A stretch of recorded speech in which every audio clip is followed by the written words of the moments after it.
Hey folks, Fat Guy Flies RC. Alright, this is the Avios Grand Tundra. I just checked, today's March 8th and it just got back in stock a few days ago, so let's take it up and have some fun with it. Got a 5000 Turnigy inside there. In the battery tray. Motor is main. High rates. I only have one rate, 100% throws, 30% expo. And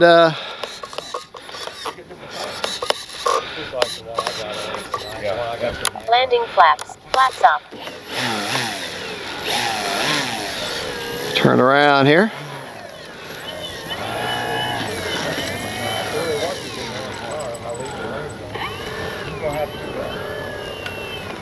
Alright, I haven't flown this thing in forever. Alright, let's take it up, see what we can do. Dealing with a cross breeze right now.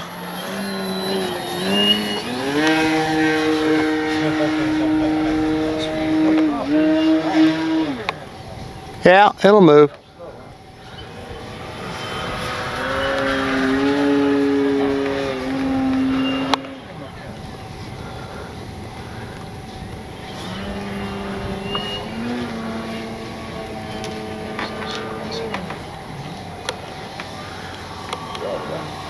Very forgiving, very predictable. Time remaining 7 minutes. It'll slow right down if you want it to.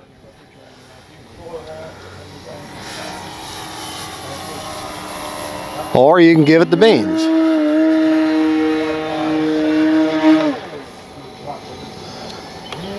So it connects.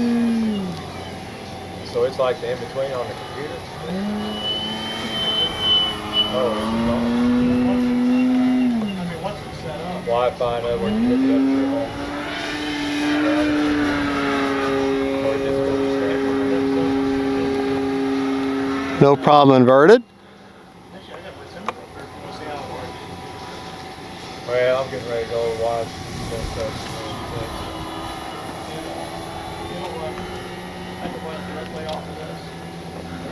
All right. Set it up, and each light is adjustable. So you can make it and then there's other colors you can pick from. There's like 9 maps. You can have change. Time landing flaps. So those are already programmed in there. Slide.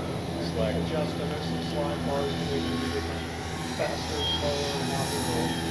But things that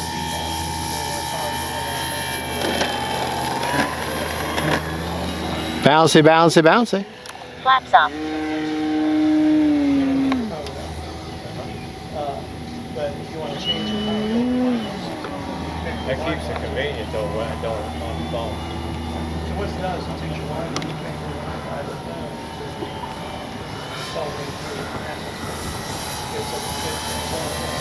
Very locked in.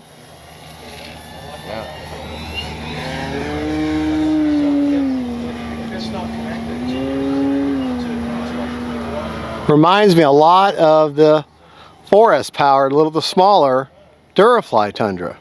Of course, this is just the big brother of it.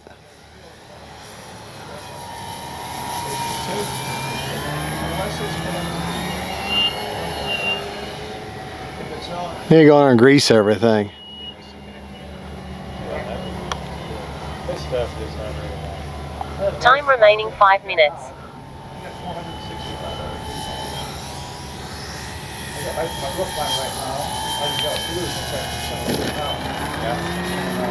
Little bounce and go there. And green. On my driveway program. That's cool. Yeah, there's a few people that has not nothing what you guys have done. All right, let's go ahead and bring it in for a landing. Mainly back there.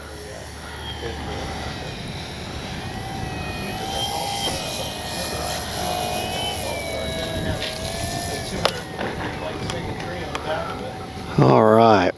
Now the suspension is actually thanks to 4 large gauge rubber bands.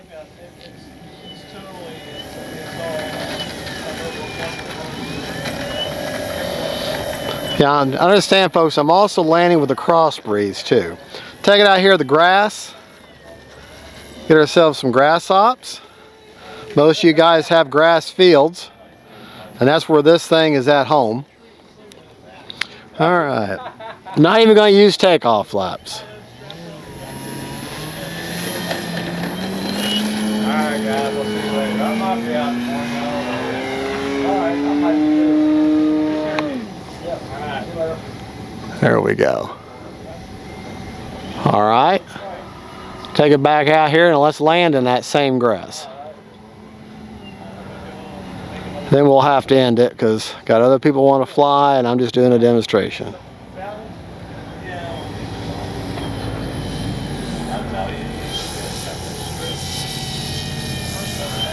Hold on.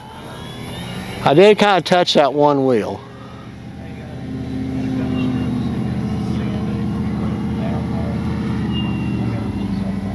Just a lot of fun. I mean, it's just any go anywhere kind of plane as far as where you can take off and land because of them great big durable wheels.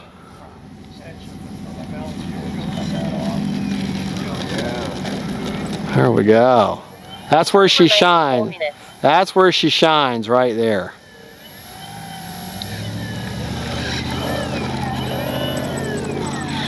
Braking.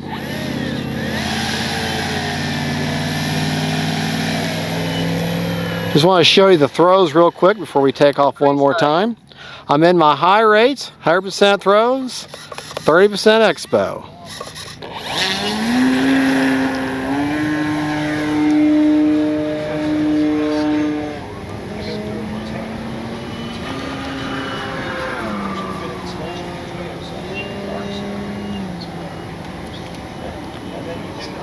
Color is really cool in this plane.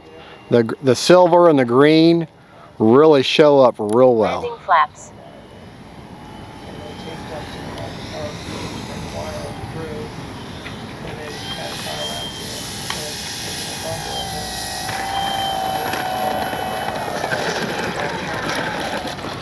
Flaps up. All right. Very important that that tail grabs that rudder and grabs that ground to keep you straight. That's why you need a good quality rubber wheel in that back or in the back. And the Tundra's got that. All right, let me get you a battery report real quick, and we'll go over. So nice. We'll go over all my CG rates, AS3X settings, and all that. We'll go over that back in the man cave. But for right now, let me get you a battery report because I'll be flying a different battery. And still had 3.5 minutes left on a 7-minute timer, but it's hot out here. Top loader. According to the KM Models RC battery checker, we were going 52 mile an hour. And I could use it as a LiPo checker, but the display is kind of dim on these things, and I'm in the shadows right now. So I'll use my regular battery checker. And still got 76% left. And 3.9, 4.0 per cell. So still got plenty of battery left. She's very good on the battery, but she's very, very light too. Well, that explains that. Well, there you go. We'll meet you back in the man cave. We'll get another flight, and that battery report will count for, or that after flight report will count for both flights. See you back there. God bless y'all. And don't forget, faith, family, and friends, and then Tundras, Grand Tundras. Bye-bye. Well, hey folks, Fat Guy Flies RC here. All right, we took the Avios Grand Tundra out today and had some wonderful flights with it. Let's go over our rates and everything. But before that, let's go over CG. CG on the plane, if I can get it turned over here in the man cave, is 75 to 80 millimeters back from the leading edge root of the wing, which puts it right about here where I've got my fingers. And I've actually got it on the underside of the wing. And so she sits kind of slightly tail heavy, but that's fine. There's room to move that battery around backwards and forwards if I want to. But that's fine, right where I've got it right now. Slightly nose heavies, or slightly tail heavies. Slightly nose heavies, fine. All right, let's go ahead and go over our rates. You can see it's got lights and everything all over it. The flying rates that I flew in today for both the flights were 100% throws or 30% expo. That's on the ailerons. Elevator is the same. And rudder Actually, on the rudder is 100% with 40% expo to give me a little soften that steering out a little bit.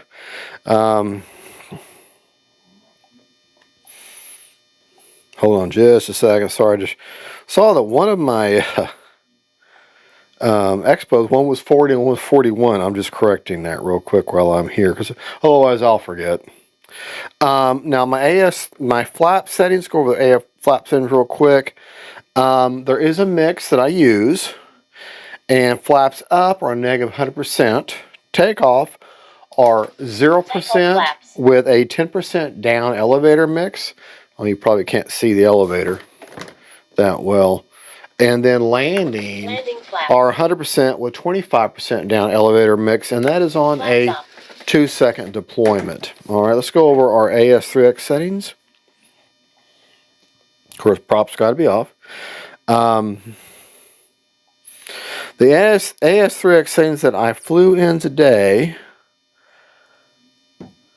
Oh, well, I didn't have them captured, so I'll go with you. My default settings are on roll, pitch, and yaw are 40, 50, and 60. I didn't capture them, so I don't know what they are normally. That's the gains that they would go up to, and I would fly somewhere in the middle of that, and then when I'm happy with that, I'll land and capture those gains. But I didn't do that today. I just left them in the default AS3X setting, which is fine. That's great for this plane. And for priority is 140 on roll, pitch, and yaw on all three. Didn't do anything with heading. Stop lock all at 35 on roll, pitch, and yaw. Nothing with release rate. Gains at one-time gains. And obviously I don't have a nose wheel gyro. I could. I mean, a nose wheel gyro. I could have a tail wheel gyro, provided that the tail wheel has its own dedicated steering servo just for it, and this one doesn't. So, and I'll be honest, with tail wheel gyros, they work very similar in the same fashion as a nose wheel gyro. You just have to remember the direction's a little bit different. But other than that, you're only on your tail for a very short time. So, I mean, once the tail goes up when you're taking off, you're really not using it. It's more of just because you want to. It's like thrust reverse with a lot of planes. It's nice to have, but you don't necessarily need it. So, nose wheel gyro on low, but like a jet and stuff that has a longer rollout, yeah, it's very helpful then. All right, that's pretty much the only settings we have. We talked about CG. Let's talk about battery placement for just a moment. I would have gave you a battery port in the video. So, because the battery I'm using right now is a 4500 Turnigy Bolt battery with high voltage packs.